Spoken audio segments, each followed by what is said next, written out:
Peugeot 206 WRX-C. Over the last 3 years, this brainchild has come to life through a nut and bolt build series you can see right here on this channel. Half Peugeot, half Subaru, this rally-inspired machine is made from 2 chassis merged into one all-wheel drive package. The core of the car is a 2003 Subaru Impreza WRX. It has been fabricated to reduce the wheelbase to allow the Peugeot 206 body shell to sit nicely on the top. The Subaru parts have retained mounting points for the transmission and the suspension, making it easy to fit the components directly from the Subaru. The Peugeot body is tied into the chassis with this multi-point roll cage and is made from polytron steel and is built to NSUK regulations. The original engine from the Subaru has been rebuilt from the ground up. All the weak points of this engine platform has been taken care of. The block has been reinforced with a closed deck conversion, and forged pistons have been fitted to reduce the likelihood of ringland failure. From introducing the set of mild stroke pistons, we've added 100cc to the engine, bringing the capacity of the engine up to 2.1 litres. This has also lowered the compression ratio, allowing us to push more boost through this IHI twin-scroll turbo. To allow fuel to get into the engine safely, we installed a parallel fuel supply and also fitted 650cc Denso injectors. A front-mounted cooler has been fitted from a GC8 Impreza and been modified to fit this application. As there is not much space at the front of the car, the radiator had to be fitted at the rear. A custom air intake had to be made from the existing Subaru parts. This is to allow room for the front headlights. The power steering reservoir and pipes had to be moved for the same reason. Other upgrades have been made, like the oil catch tank, the air delete and an adjustable fuel pressure regulator. The cooling of the engine has more of a rallycross setup. These large side ducts at the side of the car drag cool air into the high flow radiator. The fan helps draw the air out from the back of the car through the vents in the boot lid and the rear window. The bodywork, which I call the 17 Plus Aero, is inspired from rally cars from 2017 onwards. Front bumper, the front wings, the sills, the rear quarter panels and the rear wing have all been created from an 8-month molding process where lightweight GRP panels have been produced. The rear wing is made up of multiple parts bonded together. The rear quarter panels have been designed in such a way to accommodate ducting on the rear mount radiator. Just like the front wings, they feature these aggressive looking flares on top of the rear arches. The front bumper is designed in such a way to draw as much air up and over the sides of the car as possible, and also feed the intercooler and the engine with cool air. The bonnet vents release engine bay pressure and drag, allowing air back out from under the bonnet. As the side windows no longer go down, I had to install a roof scoop. This will feed fresh air to the driver and the passenger.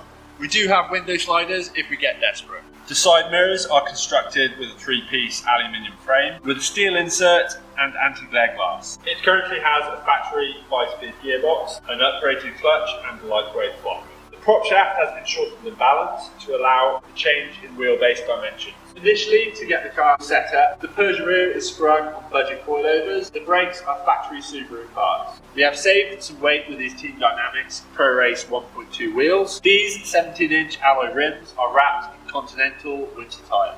Moving to the inside of the car, not much remains standard. We have a Corbeau Revenge seat for the driver and a Corbeau Revolution seat for the passenger. The Revolution seat for the passenger side is a good option as there is more visibility through the head support for solo driving. The seating position is set back as far as possible for best weight distribution. Down the centre we have a custom chassis wiring loom that feeds a custom centre control panel. The dashboard is made from sheet aluminium less than 1 millimetre thick and has been wrapped in suede. In the centre we have a dog-legged gear stick with short shift. The dash houses the stock Subaru Speedo, which has been perfectly aligned for the optimum driving position. We also have a tower hydraulic handbrake and an adjustable bias valve for the braking. The steering column supports have been made again for the optimum driving position, and the steering wheel hosts the remaining controls for the car. Moving on to the livery of the car. Up front we have the stripes which were originally on the Peugeot Rally team. I wanted a bold design at the front. I wanted the one corner to be a colour change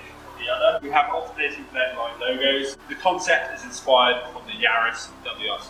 Moving up the side of the car, I wanted some nod to the Subaru World Rally team. So I have come up with a design that incorporates the Subaru blue, well close enough, The lion is the updated Peugeot logo, which blends nicely up towards the back of the car. Running up the side of the rear quarter panels, we have the Subaru stars, which represents the Fuji heavy industries, and are colour matched to the colours which are at the front of the car. Running across the sun strip, we have the Peugeot logo and our channel name, Scuderia blend line. You may not know what the flag is on this roof scoop. It is in fact the Black Country flag from Birmingham. Years ago, my father's father, and probably his father, worked at factories in the Black Country. Working in the steel works, they made things like the chain for the Titanic. I thought it would be nice to incorporate the flag with its chains on the car side.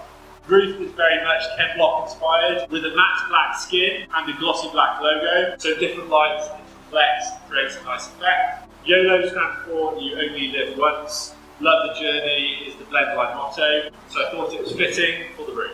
At the rear of the car, we have the Peugeot Rally Team stripes, which blends back to the white colour here. We have continued the angle of the stripes, going from white back into black. On the side plates of the rear wing, we have the blend line icon drip logo. Down the rear quarter panels, we have the standard blend line logo. On the arch extensions at the rear, we have the blend line Rally Team logo. On the window, we have England, which is my last name. I'm English, so we have a Union Jack. And my lucky number is number 9.